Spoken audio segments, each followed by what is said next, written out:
Bonjour et bienvenue sur Traces perdues. Chaque semaine, nous explorons les mystères les plus sombres et les plus déroutants de notre histoire. Mais certaines histoires sont plus qu'un simple mystère. Elles sont des blessures ouvertes dans le cœur d'une famille et d'une nation. Aujourd'hui, nous nous penchons sur l'une des énigmes les plus poignantes de Norvège, la disparition de Marianne Rugaas Knutson. Imaginez une fin d'après-midi d'été à Risør, une paisible ville côtière où tout le monde se connaît, où les enfants jouent librement dans les rues. C'est dans ce décor idyllique que le 28 août 1981, une petite fille de 6 ans, joyeuse et insouciante, s'est volatilisée. Elle venait d'acheter des glaces avec l'argent de poche que sa mère lui avait donné. Elle n'est jamais rentrée à la maison.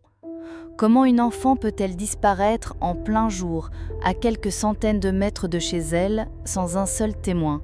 Ce n'est pas seulement l'histoire d'une enquête policière, c'est le récit d'une quête ininterrompue d'une mère pour la vérité, une histoire qui expose les limites de la justice et le coût émotionnel et financier d'une vie passée à chercher. Si vous êtes prêt à plonger dans cette affaire complexe et émouvante, abonnez-vous à Traces perdues et activez les notifications car votre soutien nous permet de continuer à donner une voix à ceux qui n'en ont plus. Maintenant, retournons en 1981, à l'instant précis où le monde de la famille Rugaas Knutson a basculé. Risør, fin août 1981. La chaleur de l'été s'attarde sur cette carte postale norvégienne. Pour Marianne Rugaas Knutson, 6 ans, la vie est simple et douce. Elle vient de faire sa rentrée en première année et est devenue la grande sœur d'Elsebeth, un bébé de 4 mois. La sécurité est un sentiment absolu, une certitude ancrée dans le quotidien de cette communauté soudée de 6000 âmes. C'est cette certitude qui va être brisée en 1000 morceaux. Les derniers moments connus de Marianne sont empreints d'une innocence déchirante. Après l'école, elle se rend une première fois à l'épicerie locale, Freidendal Plarenhandel, pour échanger des bouteilles vides contre un peu d'argent. Un petit pécule, le fruit de ses efforts. Elle rentre chez elle, fière de sa petite transaction. Peu après, vers 14h45, sa mère, Torunn, lui donne quelques pièces pour s'acheter une friandise. C'est un geste banal, un rituel affectueux entre une mère et sa fille. Marianne refait le même chemin, pieds nus, vêtue d'une simple robe d'été. À la boutique, elle achète 2 cornets de glace Kroneis et 2 sachets de bonbons. L'employé lui lance une recommandation amicale. « Dépêche-toi de rentrer avant que tes glaces ne fondent. » Marianne est vue pour la dernière fois sur les marches du magasin. La porte se referme derrière elle et elle s'évanouit dans la nature. Pas un cri, pas un témoin, pas le moindre signe de lutte. C'est comme si, selon les mots qui seront plus tard utilisés pour décrire l'événement, une main invisible avait soulevé Marianne de ce monde. La réponse initiale est rapide mais désorganisée. Dans les jours qui suivent, Risør se transforme en une fourmilière humaine.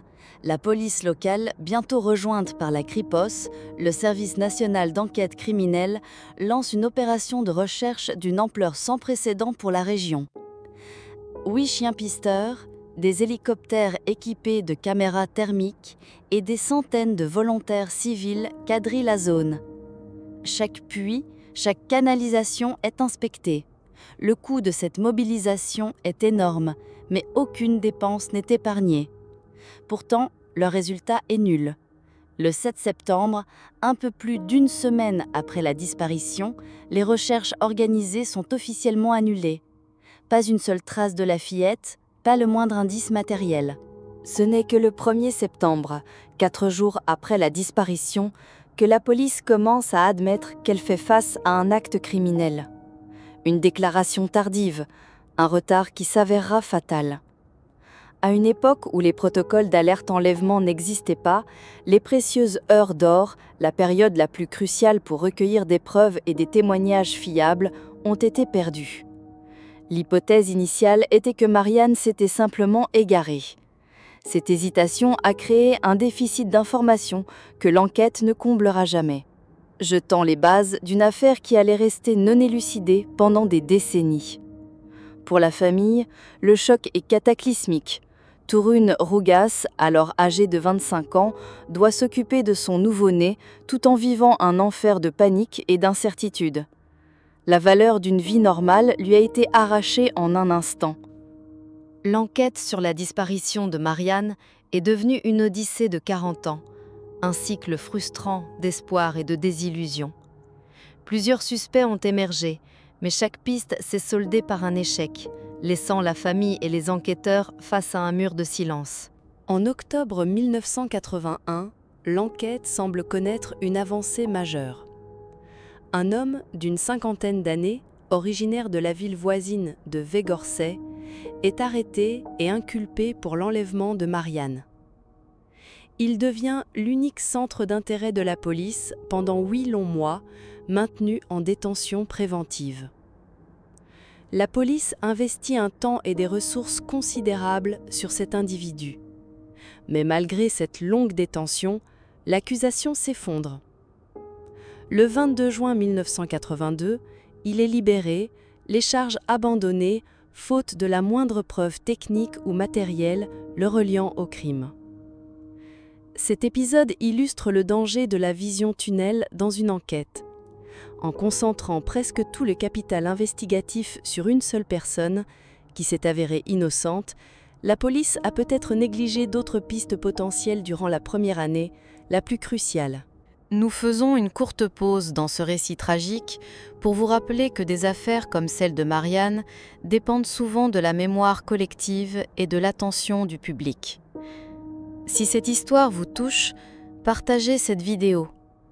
Quelqu'un, quelque part, détient peut-être une information, même après 40 ans. Chaque partage augmente la chance que la vérité éclate enfin. Continuons. En 1998, l'affaire prend une dimension internationale. Thomas Quick, de son vrai nom Sture Bergwall, un tueur en série suédois notoire, avoue avoir enlevé et assassiné Marianne. Il confesse également la disparition d'une autre enfant norvégienne, Therese Johannesson. Ces aveux spectaculaires font la une des journaux. Cependant, la police et la famille de Marianne restent sceptiques. Leur méfiance s'avère justifiée. Quick se rétractera plus tard de tous ses aveux, y compris celui concernant Marianne. L'enquête sur cette fausse piste a représenté une distraction coûteuse, un détour qui a gaspillé un temps et des fonds précieux, éloignant encore plus les enquêteurs de la vérité. L'un des moments les plus sombres pour la famille arrive le 28 août 2006. Ce jour-là, 25 ans exactement après la disparition, l'affaire est officiellement prescrite au regard de la loi norvégienne. Cette barrière légale signifie que même si le coupable était identifié aujourd'hui, il ne pourrait plus être poursuivi ni puni. La justice pénale est devenue inaccessible. Pour la famille, il ne reste plus que la quête de la vérité, une quête privée de toute sanction légale. Cette finalité a transformé leur combat. Il ne s'agit plus d'obtenir une condamnation, mais simplement de savoir ce qui est arrivé à leur fille. Au XXIe siècle, de nouvelles technologies et un regain d'intérêt médiatique ont apporté une nouvelle perspective sur l'affaire Marianne. En 2020, la série documentaire Mysteriet Marianne, le mystère Marianne, a été diffusée sur la chaîne norvégienne TV2. Plus qu'une simple rétrospective, la série était une véritable contre-enquête. Avec la participation pleine et entière de la famille, le documentaire a plongé dans les archives, révélant des failles et des pistes oubliées. L'une des découvertes les plus stupéfiantes concerne une mèche de cheveux. En 1990, un pêcheur avait trouvé une touffe de cheveux sombres près du lac Oletchena. L'échantillon avait été envoyé pour analyse, mais les résultats n'étaient jamais revenus. L'équipe du documentaire a retrouvé l'échantillon oublié dans une boîte au sous-sol des locaux de la Kripos. La possibilité d'effectuer des tests ADN modernes a redonné un souffle d'espoir. Cette découverte est une mise en accusation silencieuse de la gestion des preuves de l'époque, mais aussi une lueur dans la nuit. En parallèle, les communautés en ligne sont devenues un forum pour les détectives du web.